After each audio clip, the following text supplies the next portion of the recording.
Hey guys, welcome to another episode of the Healing Pop Podcast. I am your host, Izzy, and as you can see, we are back at the desk again. Full disclosure, last time when I was recording on the bed, it just really messed up my back for a few days, so in lieu of that, I have come back to my original recording post, and we'll just kind of see how this feels moving forward while I continue to kind of find what placement works best for me to be able to get this information out to you guys. Anyway, for those of you who didn't catch last week's episode, we talked about codependency, serial monogamy, and self-worth. And these are all interpersonal issues that in one way, shape, or form affect us on a deep emotional level. And I hope that breaking those down helped anyone who needed to hear it see patterns that you may have in your own personal life.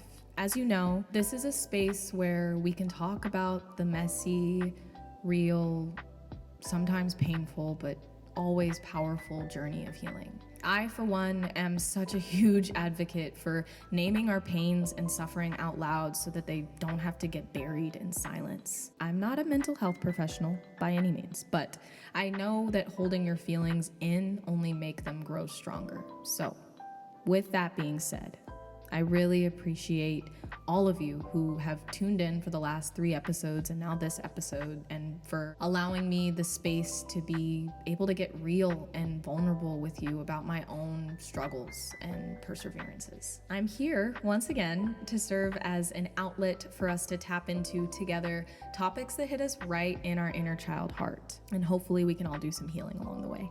So today's episode is one that I've been sitting on pretty strongly since the last episode, where I briefly dove into low self-esteem and how it can affect us all mentally. And this had me thinking about shame and how I believe it's one of the biggest contributors to low self-esteem, especially in my own healing journey. I came to the conclusion that just as I only recently, within the last year, learned the difference between what shame and guilt actually are, that it's very possible that that means that there's more people out there that aren't informed of the differences. So I wanted to take the time to highlight that in this episode. So we're talking about guilt and we're talking about shame. These are 2 emotions that often show up hand in hand, but they actually serve 2 very different purposes and functions. And the truth is, at least for myself, learning how to separate them can really just change your whole life, beginning with your perspective and your perception. Learning the difference equips you to move from a state of powerlessness to a state of control, at least in some ways, maybe not all. And more than that, learning the difference can have such a huge impact on your own self-esteem and how you show up in the world. It can make you be proud of yourself and help you lean in with vulnerability and compassion if you learn how to master it. I wanted to share with you guys my thoughts, feelings, and suggestions when it comes to this deep inner battle of guilt versus shame that I feel like so many of us deal with in this lifetime, and it gets manifested in different ways, but it's always disproportionately effective at tearing us apart emotionally on such a large scale that I feel like it deserves a voice and a chance to be able to touch those who need to hear it, so that you can really start making big and small strides towards healing your own shame, like I did and had to learn how to do when I was in the depths of my own. So, without further ado, let's get into it, right? I wanted to start by describing kind of to you what shame feels like. So for me, shame was like my own personal invisibility cloak, if you will. It was something that I hid behind, and feeling ashamed or caught in shame spirals was like being in a glass tube that was just slowly getting smaller, like in a really bad dream. And with each restriction, I felt more and more exposed. Shame felt like I had like a scarlet letter on my forehead. It was something that I had to embrace because it was me. A relentless feeling of inherent badness that I felt oozed out of my skin. It was repetitive and invasive. Shame to me was constantly mirroring back a distorted image of myself as some kind of monster, irredeemable and objectively bad or evil. It felt like a layer of skin that I couldn't peel off no matter how hard I scratched at it. I wanted to share this because I feel like to describe shame by like a dictionary sense is to do it an injustice when it comes to really describing and identifying how it feels to be stuck in shame. And for quite a few years, that was my experience. I feel like shame is one of those taboo topics that no one likes to talk about because, I mean, let's be real, it's uncomfortable and it's raw and extremely vulnerable. Shame is one of those silent killers that eats away at you from the inside out and can really wreak havoc on your mental health, your relationships, your friendships, and your healing if you let it. And identifying it in your life could be one of the biggest keys to unlocking your full potential and can assist you in being the best version of yourself that you can be. So if that's the case, then why do so many of us feed into shame? Because it's complex, it's fragile, and it's connected to a deep inner self-belief system that requires a decent amount of attention to dismantle. And that's why we're talking about it today. When it comes to differentiating the two, we have to start by looking at the uncomfortable truth. So shame will say, I am bad, and guilt says, I did something bad. So where shame attacks your identity, your sense of self, your self-esteem, your ego, and your core self, guilt focuses more on your behavior. It doesn't really care about your image, and it certainly doesn't care about how you feel about yourself. It really only cares to highlight your actions regardless of intent. So shame can feel like a full body attack, like you want to completely disappear or hide, whereas guilt will feel like kind of like a nagging voice that's telling you, you need to fix this. Here's kind of like a quick little example to help you differentiate the two. So shame will say something like, I'm a terrible daughter. I never show up for my family. And guilt would say, I missed my mom's birthday and I feel really bad about it. You kind of see the difference? Where shame makes us shrink, guilt gives us a chance to repair. The first time I remember having to identify the difference myself was probably sometime in 2023 when I was healing from, but still holding on to so much shame around a friendship that had fallen apart and recognizing the part that I played in that. I couldn't understand why, even after all the time that had passed since the friendship had ended, I didn't truly feel at peace. Like I was holding on to something. What I was holding on to was shame. I was still holding on to this inner belief that I was a bad friend and a bad roommate for everything that happened, blaming myself and hiding behind the shame. I was feeding that feeling and I reeled at any idea of rekindling the friendship, which at the time, little did I know, would be solved after doing just a little bit of a deep search on the good old web, just to find that what I was carrying or holding on to emotionally was the shame from the guilt, and that because I hadn't settled the guilt, the shame persisted and grew. When I realized this, I knew there was only one way through, and it was something that I had avoided for a long time because of the shame that I felt, which was to finally make amends. I made sure first that I was good with myself before making any moves, because I had to ensure that I was in like the right headspace to be vulnerable and seek forgiveness, and also just feeling strong enough generally to reach out at all. And that wasn't easy and took some time. And these were all concepts that shame told me I simply was not worthy of obtaining. But when I felt ready and when I embraced the guilt I was feeling instead of listening to what shame told me, I was able to talk to my old friend, and we finally had the hardest conversation that I've had to date when it comes to addressing my guilt head on. And I have to thank the internet for teaching me what eventually led to helping me subside some of that shame that I felt for so long, and for helping me reconnect with my friend and my true self. I'm so excited and happy to show and share all that I've learned, and hopefully it helps you as well if this is something that you're currently working through within your own life. So, how can you tell the difference in the moment? The difference between guilt and shame? I mean, for me, for the longest time at least, I figured that they were like one and the same. Kind of like self-worth versus self-esteem. Similar, but different. And it took me a minute to figure out how to separate the two for myself so that I could begin to detach my inner self from the negative beliefs I was holding on to, let alone doing all of this in the moment. But practice makes perfect. And I honestly believe it starts with checking in with yourself and how you're feeling, you know? Like it's gotta start with you to end with you. Here's how I like to kind of check in with myself. And maybe some of these things are things that you can apply to your own life, making it a normal practice. Whenever you feel like shame is building up inside you can ask yourself, am I making this about who I am or what I did? Asking this simple question helped me so much in the moment, because what I noticed was so often I would automatically get fixated on what it said about me to have done whatever I was holding guilt and shame over. So it was vital for me to ask if I was making it about who I am or what I did, because that helped me realize that my actions and my character were two separate identities, and I would so often just merge them together. You can also ask yourself, is there something I can do about it right now?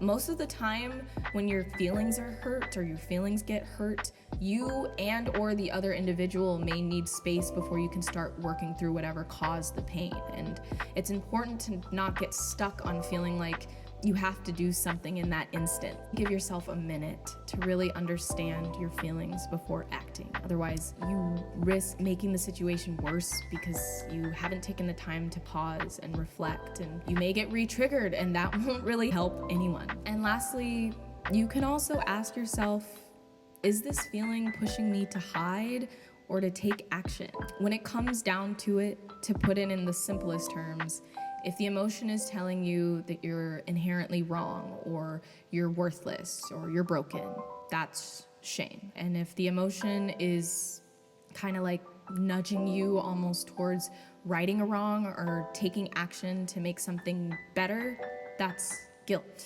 Let me give you another example from my own experience. There was one time that I had lashed out at someone that I love because they said something that hurt my feelings. So I was extremely overwhelmed, feeling judged, misunderstood, and just generally attacked.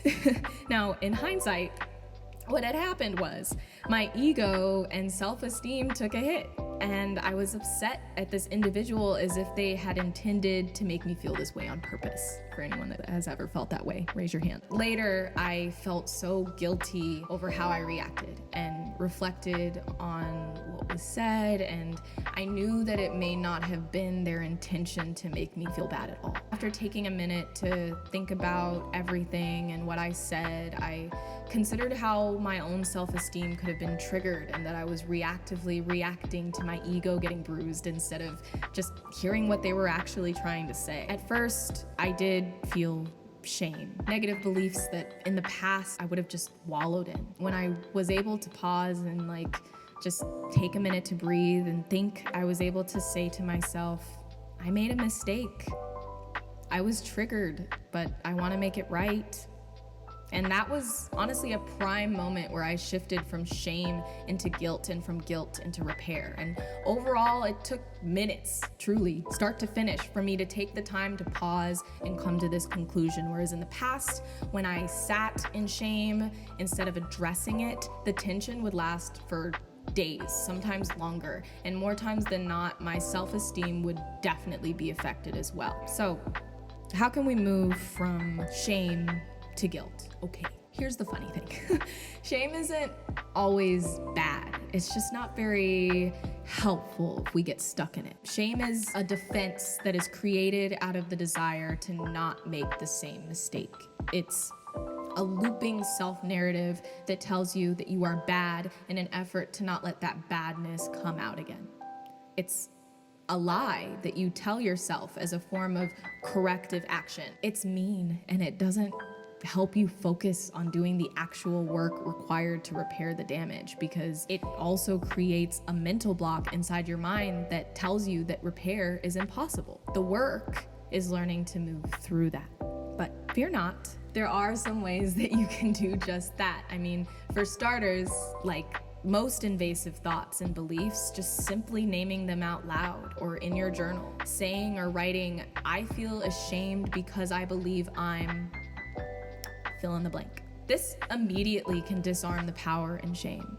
When I was in the depths of my shame cycles, in tandem with doing my own research, I also spent a lot of time journaling about the shame that I felt. And it was really surprising to see just how pervasive my shame really was. Something about writing it out really helped minimize its strength. Almost like I was removing it from the space it occupied in my mind. Over time, it became less and less invasive. The next thing that you can do, and we spoke a lot about this in the last couple of episodes, is to really just challenge those beliefs. Ask yourself, is that belief really true? Where did it come from?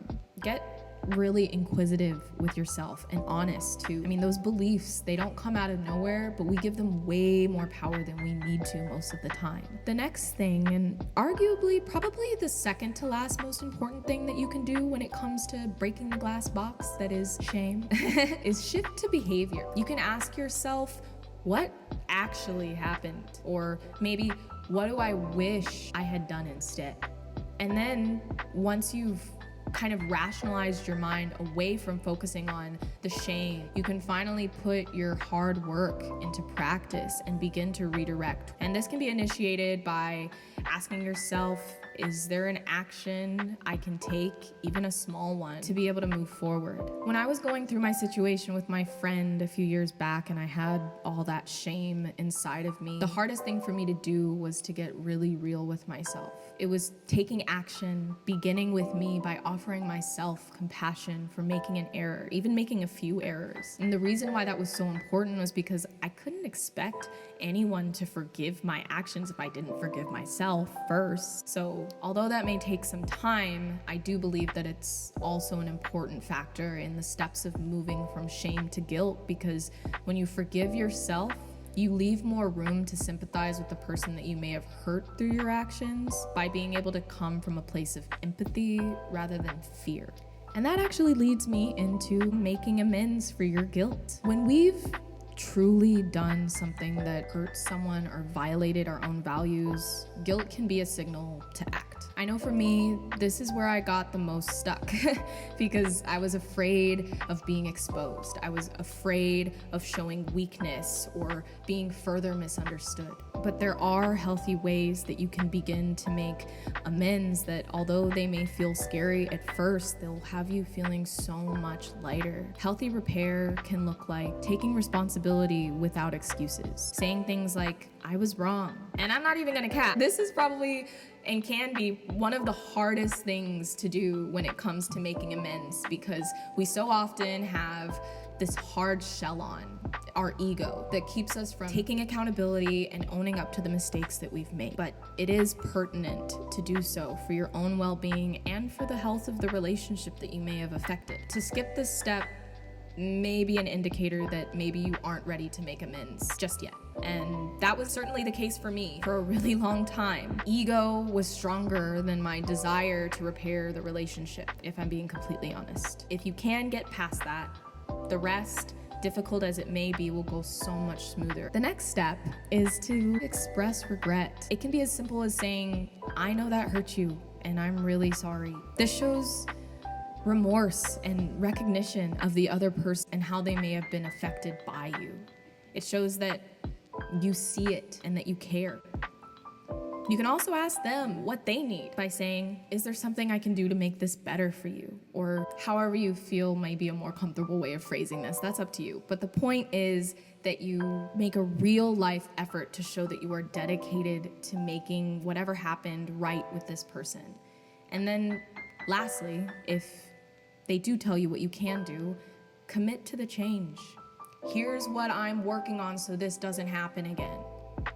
Be clear, be authentic, and be honest and transparent with this person. And if the person isn't open, well, guess what? You can still make amends within yourself. Accountability doesn't require permission or forgiveness. It just requires your attention.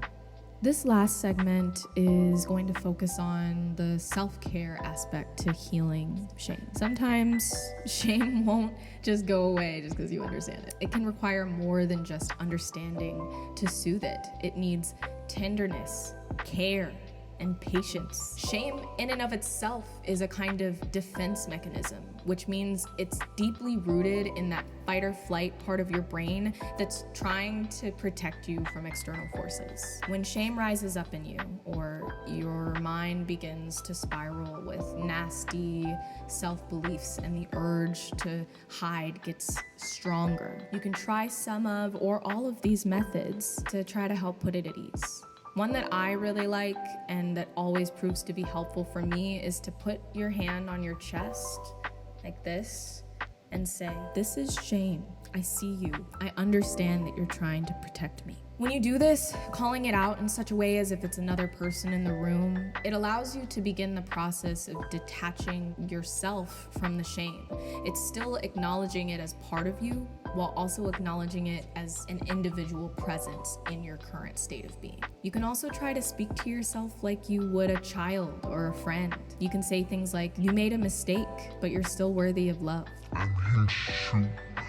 I talk to myself like this all the time, and it's that endless compassion that I spoke of in the last episode. That push from yourself like you would push a good friend or a small child who is feeling inferior. You're allowed to push yourself with compassion, even if and especially when you feel undeserving of it. Another huge step that I believe could help in the moment, especially for those of us who may also struggle and be plagued with that little tinge of anxiety, is to just ground yourself in the present moment. This can be done mentally in your head or also physically outside or within your space. You just need to put your feet on the ground or on the floor and say, "I am safe. I am not defined by this one moment."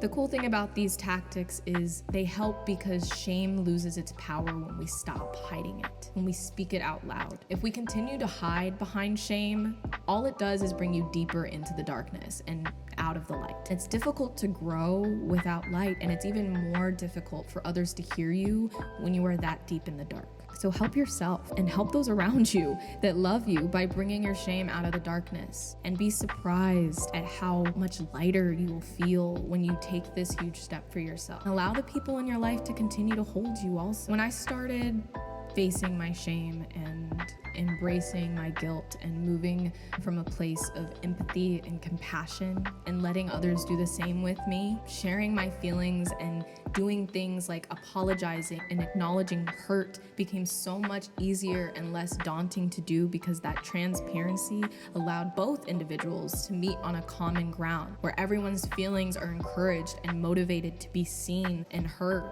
And that's how we create safe spaces. So, in closing, as you go throughout your week, I want to invite you to notice, are you feeling shame or are you feeling guilt? Can you shift from a place of self-punishment to self-responsibility? Can you allow guilt to guide you instead of letting shame convince you that you are unworthy? Because you're not. You're learning. You're healing. You're literally human. And that's more than enough. Like I said in the last episode, I refuse to continue to nurture the relationship with myself in a way that isn't also leading with love and self-compassion. Even if I sound absolutely crazy doing it. We are beautiful human beings who are flawed. We all have the gold within us to make a seed and grow. So keep growing, keep learning, keep unlearning. I mean, don't let shame hold you back from being a better version of yourself tomorrow than you were today. That's all I have for you today. I will be putting last week's episodes in the description box below, so if you haven't checked them out already, please do. And thanks so much again for tuning in and listening. If this episode resonated with you, or you feel like it would resonate with someone else you know, feel free to share it, leave a comment, or just sit with it and be gentle with yourself. I did want to end with a quote on shame that reads, "If we can share our story with someone who responds with empathy and understanding, shame can't survive." Snuffs it out like a light. Anyway, that's it. Thanks again, and I'll see you guys in the next one. All right, bye.